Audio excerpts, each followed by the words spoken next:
وہ ہم میں سے نہیں ہے، تو معلوم ہوا کہ حقوق العباد کی ادائیگی کی وجہ سے ایمان محفوظ رہتا ہے۔ اس لیے ہمیں چاہیے اللہ کے حقوق ہم ادا کرنے والے بن جائیں، اور ایسے ہی بندوں کے حقوق ادا کرنے والے بن جائیں، ماں باپ کی قدردانی کرنے والے بن جائیں، علماء کا احترام کرنے والے بن جائیں، بڑوں کا احترام کرنے والے ہم بن جائیں۔ اس سے ایمان محفوظ رہتا ہے، اور کوشش کرنا چاہیے اللہ سے ہم دعائیں مانگتے رہیں۔ بھائی آ جاؤ، بھائی جلدی جلدی آ جاؤ، تکبیر کہتے ہوئے آئے، بس کچھ اور ہم اللہ سے دعائیں بھی مانگتے رہیں ایمان کی سلامتی کے لیے۔ نبی علیہ الصلوۃ والسلام نے سکھلایا، رضیت باللہ ربا وبالاسلام دینا وبمحمد صلی اللہ علیہ وسلم نبیا ورسولا۔ یا اللہ میں آپ کے اللہ ہونے پر راضی ہوں، مذہب اسلام سے میں خوش ہوں، محمد صلی اللہ علیہ وسلم رسول ہے، نبی ہے، میں اس سے خوش ہوں۔ تو اللہ کے نبی علیہ السلام نے دعا سکھلائی، اور ایسے ہی نبی علیہ السلام نے یہ بھی دعا سکھلائی، اللہم انا نسألک ایمانا لا یرتد۔ ہم ایسا ایمان مانتے ہیں۔ بھائی تھوڑی دیر بیٹھ جاؤ، بھائی بیٹھ جاؤ، لوگ آ رہے ہیں ذرا۔ اللہ جزائے خیر دے، اللہ صبر دے، ہمت دے، اللہ آپ کے بیٹھنے کو بے انتہا قبول فرمائے۔ بھائی بیٹھ جاؤ، بھائی بیٹھ جاؤ، بس کچھ اور دیر کے لیے۔ اللہ کے نبی علیہ الصلوۃ والسلام، بھائی ادھر دیکھو بھائی، اللہ کے نبی علیہ الصلوۃ والسلام نبی کی زبان سے یہ دعا، اللہم انی اسألک ایمانا لا یرتد۔ اللہ ایسا ایمان عطا فرما جو کبھی ہم سے ختم نہ ہو، جو ابھی کم سے نہ چھینے جائے۔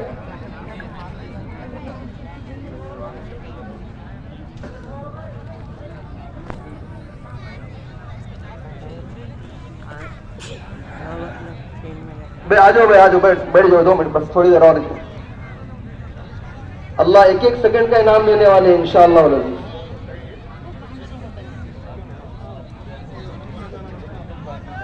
بھائی ذمہ داروں کا یہ کہنا ہے کہ ٹریفک بہت زیادہ جام ہو گئی، جس کی وجہ سے ساتھیوں کے آنے میں، ہمارے بھائیوں کے آنے میں تکلیف ہو رہی ہے۔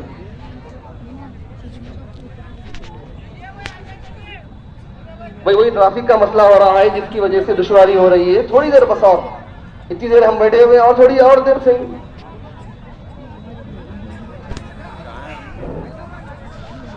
نماز عید ہونے کی وجہ سے ٹریفک میں خلل ہو رہا ہے، بہت سارے لوگ رکے ہوئے ہیں۔ 5-10 منٹ صبر کریے، اللہ آپ کو عظیم عطا فرمائے۔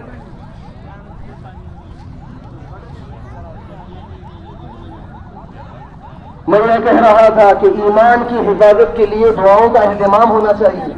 اللہ کے نبی ہوتے ہوئے ایسی بہترین دعا، اللہم انی اسألک ایمانا لا یرتد۔ اللہ ایسا ایمان مانتا ہوں جو پھر کبھی ختم نہ ہو، مرتد نہ ہو۔ میرے محترم بھائی اور عزیزو، یہ خوش فہمی میں مت رہیے گا کہ ہم مسلمان گھروں میں پیدا ہوئے، مسلمان گودوں میں کھیلے بڑے ہوئے، یہ ضروری نہیں ہے کہ ایمان پر ہی ہمارا خاتمہ ہو۔ قرآن میں کہا گیا، ربنا لا تزغ قلوبنا بعد اذ ہدیتنا۔ اس کا مطلب یہ ہے کہ ہدایت کے ملنے کے بعد یا اللہ گمراہی سے بچا لیجیے۔ مفسرین نے لکھا، ہدایت کے ملنے کے بعد موت تک ہدایت پر رہے کوئی ضروری نہیں ہے، کبھی بھی یہ ایمان ختم ہو سکتا ہے۔ اس کے لیے ایمان والا ہمیشہ فکر میں رہے کہ میرا ایمان محفوظ رہے، میں ایمان کے ساتھ دنیا سے جاؤں، میری اولاد ایمان پر مرے، ایمان کے ساتھ دنیا سے جائے۔ اور اللہ نے ہم سے مطالبہ بھی کیا، یا ایھا الذین آمنوا اتقوا اللہ حق تقاتہ ولا تموتن الا وانتم مسلمون۔ اس لیے عزیزو، اللہ سے اپنی دعاؤں میں ہم اللہ سے دنیا مانگتے ہیں، کیا کیا نہیں مانتے، جائز مقاصد، جائز ضروریات، جائز چیزیں، بہت کچھ مانتے ہیں۔ ہم اللہ سے یہ نہیں مانگے، یا اللہ آپ نے ایمان دیا، اس کو باقی میں رکھیے، اس کو ہمیں موت تک بچانے کی توفیق دے دیجیے۔ اسی لیے اللہ والوں نے کہا کہ اللہ سے دعا بھی مانگو، یا اللہ اسلامی زندگی عطا کر، ایمان پر موت عطا کر۔ اور ایسے ہی اللہ کے نبی علیہ الصلوۃ والسلام کی دعاؤں میں یہ دعا بھی ملتی ہے، اللہم حبب الینا الایمان، یا اللہ ایمان کی محبت دے دیجیے، وزینہ فی قلوبنا، ہمارے دلوں میں اس کو مزین کر دیجیے، خوبصورت کر دیجیے، سنوار دیجیے، وکرہ الینا الکفر والفسوق والعصیان، کفر سے، گناہوں سے اور ایسی گندی چیزوں سے ہمیں ہمارے دلوں میں اس میں نفرت ڈال دیجیے۔ یہ نبی علیہ الصلوۃ والسلام کی سکھلائی ہوئی دعائیں ہیں، اس لیے میرے محترم بھائیو اور عزیزو، اس کی فکر کیجیے۔ اور اللہ والوں کا یہ کہنا ہے کہ جیسے قرآن میں اصحاب کہف کا ذکر ہے، وقت کے بادشاہ، وقت کا ایک بڑا بادشاہ جو ظالم تھا، کافر تھا، ساری قوم کو کفر پر اس نے آمادہ کیا ہوا تھا، لیکن کچھ نوجوان، 7 یا 8 نوجوان تھے جنہوں نے اس کے کفر سے بچنے کے لیے ایک غار کی پناہ لی، ایک غار میں جا کر وہ چھپ گئے، اور اللہ نے اسے ایسا سلایا 100 سال تک وہ سوتے رہے۔ جب وہ بعد میں آئے لوگوں نے انہیں دیکھ کر اسلام قبول کیا اور ساری کی ساری قوم مسلمان ہو گئی. اللہ والوں نے کہا کہ یہ سورہ کہف جو قرآن میں، اصحاب کہف کا جو واقعہ قرآن میں، یہ ہمارے لیے نمونہ ہے اپنے ایمان کی حفاظت کے لیے. اور اس زمانے میں بھی کچھ کہف ہیں، غار ہے جس سے میرا اور آپ کا ایمان محفوظ ہو سکتا ہے. اس میں سب سے پہلا کہف غار وہ مدارس ہے، مکاتب ہے. امت مسلمہ کو چاہیے اپنا تعلق مدارس سے مضبوط کریں. اپنی اولاد کو آپ انگلش پڑھائیے، جو پڑھانا پڑھائیے، لیکن مسلمان باقی رکھنے کے واسطے آپ کی اولاد کو صبح اور شام چلنے والے مساجد اور ہمارے گھروں میں چلنے والے مکاتب سے آپ کی اولاد کو جوڑنا ہوگا. تبھی آپ کی اولاد کا ایمان محفوظ رہ سکے گا. ان مدارس کی قدر کیجیے، ان مدارس کو قدر کی نگاہ سے دیکھیے. یہ مت سمجھیے کہ یہ مدارس غریبوں کے پڑھنے کی جگہ ہے. یہ ذہنوں سے نکال دیجیے کہ ایسا نہ ہو ہماری اس سوچ کی وجہ سے ہمارا ایمان چھن جائے. یہ مدارس سب کے لیے، امیروں کے لیے، غریبوں کے لیے، متوسط گھرانوں کے لیے. یہ اور بات ہے، غریبوں نے اس سے زیادہ فائدہ اٹھا لیا، یتیموں کو اس سے زیادہ فائدہ ہو گیا، لیکن بڑا نقصان امت کے مالداروں کا ہو گیا. اپنی اولاد کو حافظ بناؤ، اپنی اولاد کو عالم دین بناؤ، اپنی اولاد کو وہ ڈگری دو جو خود نبی کے سینے میں محفوظ تھی. اللہ اپنی اولاد کو وہ سکھاؤ جس کو خود اللہ نے تلاوت کیا ہوا ہے. سورہ طٰہٰ کی تلاوت، سورہ یاسین کی تلاوت روایتوں میں بات ملتی ہے. اللہ نے ان سورتوں کو اللہ نے پڑھا ہے، فرشتوں نے اس کو سنا ہے. ہمارے سینے کتنے خوش نصیب ہوں گے، ہماری زبانیں کتنی خوش نصیب ہوں گی، ہماری نسلیں، ہماری اولاد کتنی خوش نصیب ہوں گی کہ ہم بھی قرآن پڑھنے والے بن جائیں. اس لیے مدارس سے اپنا تعلق. اور دوسرا ہے مکاتب اور ایسے اور تو دینی خانقاہیں، یہاں پر اللہ اللہ سکھایا جاتا ہے، دنیا کی محبت کم کی جاتی ہے، آخرت کی طرف رجوع کرایا جاتا ہے. اور تیسرا ہے دعوت و تبلیغ، اللہ کے راستے کی نقل و حرکت مقامی اعتبار سے اور اللہ کے راستے میں نکلنے کے اعتبار سے. یہ وہ جگہ ہے جہاں ہمارا ایمان محفوظ ہوگا. چوتھی چیز قرآن پاک ہے، تلاوت قرآن، فہم قرآن، احکام قرآن اور دعوت قرآن.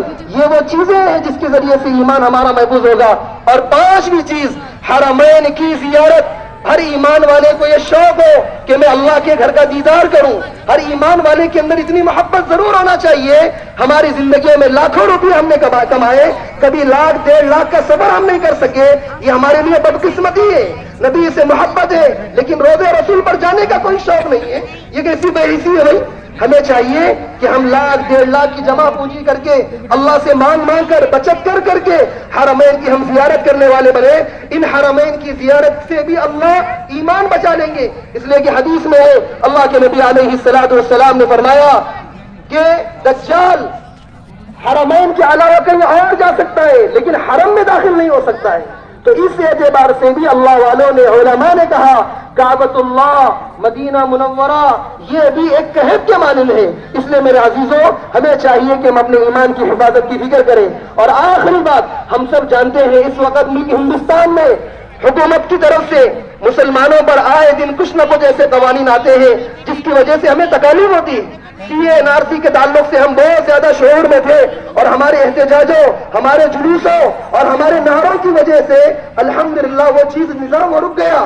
لیکن دشمن خاموش بیٹھا ہوا نہیں ہے. ہم شاید خاموش بیٹھے ہوئے ہیں لیکن دشمنان اسلام خاموش نہیں ہے. وہ آئے دن کوئی ایسا قانون لاتے ہیں جس کی وجہ سے ہمیں ٹھیس پہنچتی ہے، ہمارے جذبات کو ٹھیس پہنچتی ہے. وہ اس وقت وقف ترمیمی بل ہے، اوقاف کی حفاظت ہے. میرے بھائیو اللہ کے واسطے بہت ہی اہم بات میں آپ کے سامنے عرض کر رہا ہوں. اوقاف جو ہمارے بزرگوں نے، ہمارے آبا و اجداد نے اپنی گاڑی محنتوں کے ذریعے اپنے پسینوں اور خونوں کو عوض کر کے بڑی قیمتی جائیدادوں کو انہوں نے ہمارے لیے وقف کیا ہوا ہے. یہ عیدگاہیں، قبرستان، درگاہیں، مدارس، مساجد، چلے، یہ سب ہمارے اکابر کے، ہمارے بڑوں کے دیے ہوئے ہیں. ہم اس سے آج فائدہ اٹھا رہے ہیں لیکن پہلے غلطی ہم سے ہوئی.